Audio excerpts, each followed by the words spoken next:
so ke ngingasho nje ngithi asihlabeleni imgabe ngaphandle nje kokuchitha isikhathi asikwazi ukuhlangana uNkulunkulu angakhulumanga.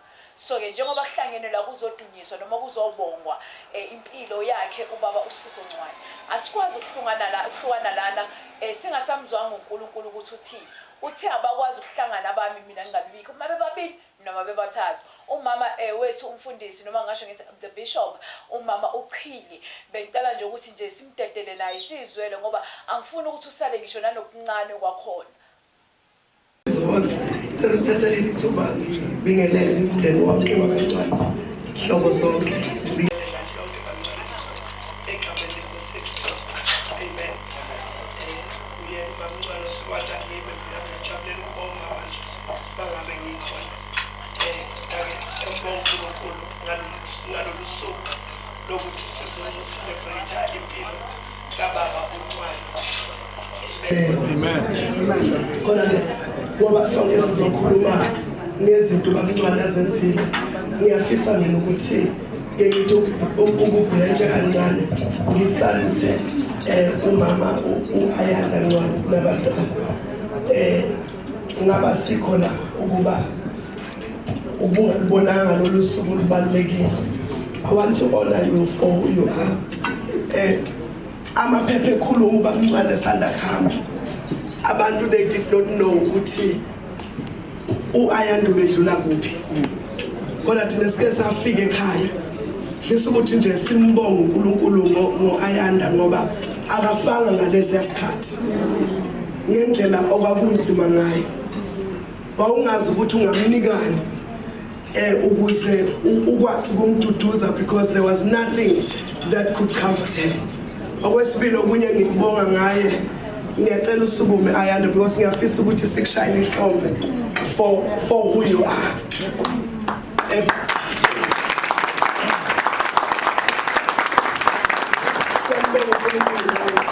A powerful woman of God. Mina uma ngabe as a pastor but uma ngabe ngifisa ukuthi ngingahlala phansi uma ngabe ngifuna ukurecharge empilweni yami I go to uAyanda ngoba sizohlala naye singalali eshumayela elalela inkonzo ekhuleka the way are connected ngayo noNkulunkulu. So siyambonga kakhulu uNkulunkulu ngaye nomndeni wonke. Ngifisa ukuthi ngizokhuluma nje lamazwi asenhlizweni yami. I'm not going to preach. Ngizokhuluma nje lamazwi asenhlizweni yami lapha kuJeremiah 29 uverse 11 uthi uNkulunkulu for I know the plans I have for you. Ngicela ukufunda ngingakhuluma. Ngicela ukubingelela nabafundisi bonke abakhona egameni lenkosi yethu Jesu Kristu. Uthi ngokuba ngiyazi mina imicabango engicabanga ngani isho Jehova, imicabango yokuthula kungengeyobubi, ukuba ngimnika isikhathi esizayo nethemba. Niyakungibiza niyokukhuleka kimi, niyakunizwa, niyakungifuna ningifumane lapho ningifunisisa ngenhliziyo yenu yonke. Ngifisa ukuthi namhlanje sihlangene ngeqhawe esikhumbula imisebenzi emihle ngani. Njengoba sisayikhumbula imisebenzi emihle njalo noma ulalela ingoma ikaSifiso Ncwane aze expire kodwa uqhubeka njalo uthola imvuselelo ukuthi we must know ukuthi for each and every one of us God says I know the plans I have for you. Mangabe uNkulunkulu ekhuluma lamazwi uwakhuluma emva kokuthi kade ekhuluma ethumela umprofeti uJeremiah bantwana bakwaIsrael baseBabylon bathunjiwe bafuna ukubuyela emuva but uthi uNkulunkulu kubona ungakapheli u70 years angeke niphume eBabylon. So I want to say to us kwesisikhathi siyayisikhala ukuthi inkosi ngikhiphe manje kanti uthi uNkulunkulu ngiyayazi mina imicabango enginayo ngayo.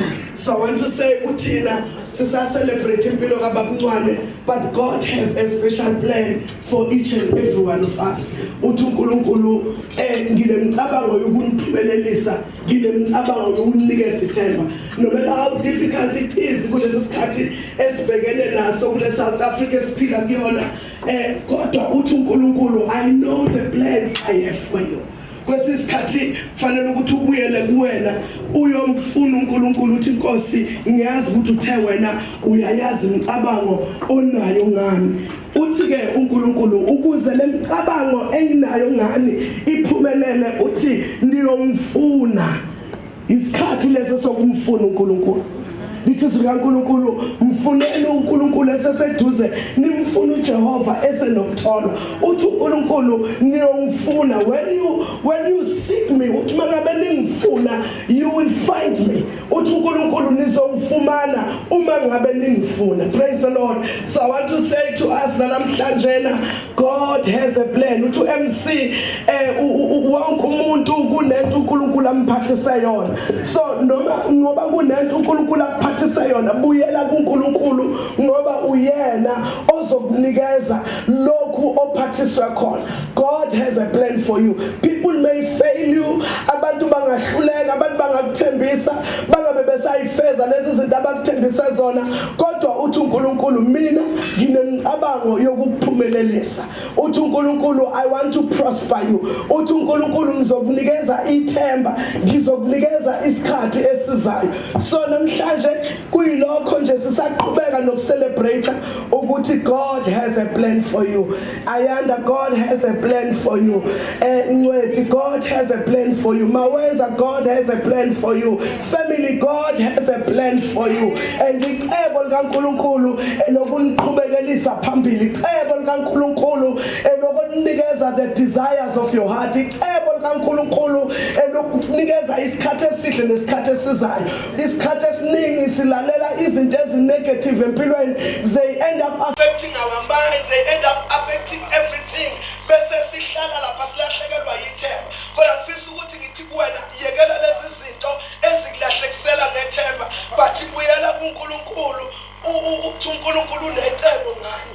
Your 70 years will be over. uNkulunkulu watshela abantwana bakwaIsrael wathi okwamanje u70 years engakafiki yenzani noma ngabe yini eningayenza, kodwa I will come and rescue you ngoba nginecebo elihle ngempilo zenu. So I want to say sengihlala phansi, God has a plan for you. Nangalo 2024 God has a plan for you. Nangalesi sikhathi esibhekene nasezweni lethu, God has a plan for our country. uNkulunkulu une best interest uthina ngamunye ngamunye. Ngiyabonga, may God bless you. Sibonga kakhulu mamcili ngamazwi osathu wasinikeza wona siphinde futhi shaye ihlombe. Esweleke intshumayelo noma nizwe ukukhuluma kaNkulunkulu, angifuni ukuthi nithi anizwanga ngoba konke ngikubeke kwasobala ukuthi ungabisayisusa indlebe yakho, beka indlebe yakho uyilalele noma ungabisaciphiza lutho lapho.